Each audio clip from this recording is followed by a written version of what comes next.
She ran down the hall as fast as she could. The footsteps behind her grew louder. The walls around her turned a darker shade of black, and the lights flickered more intensely. Wanting to look back, she takes a deep breath and quickly turns her head, only to see nothing.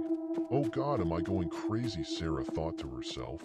She finally makes it to her apartment door and stops to take a breath. She looks down the hall again, only to see nothing.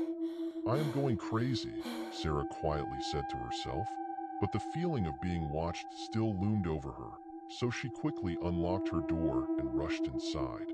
Later that night, Sarah's laying in bed and finishes reading her text messages and puts her phone on the nightstand. She turns the lights off and lays back, still thinking about earlier that night. Someone or something was chasing her, and it would not leave her mind. It lingered, making her feel uneasy.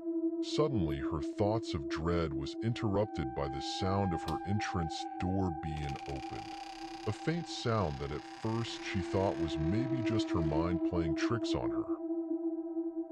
Sarah quickly got out of bed and stood still, her bones frozen in place, not letting her move for fear of what awaits her outside the bedroom door.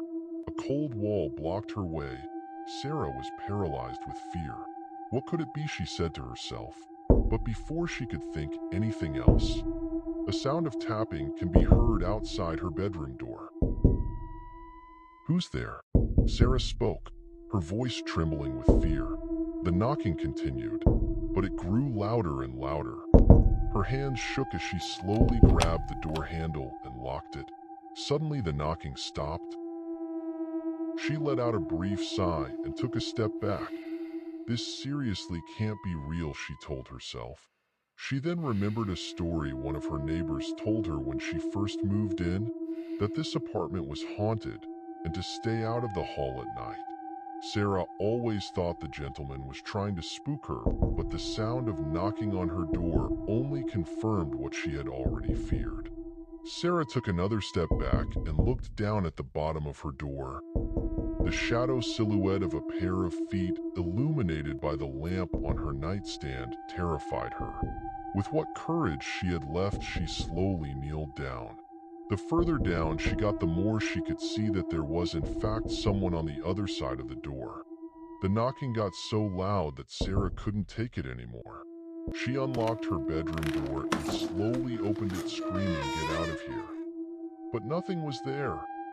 Her living room was dark and nothing seemed out of place. She quickly ran to her entrance door to discover that it was already shut and locked. "I'm losing my mind," she said to herself. "Maybe it's work. Maybe I'm just stressed out.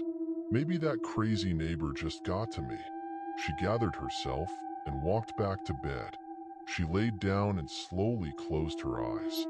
The night of horror had ended, or so Sarah thought.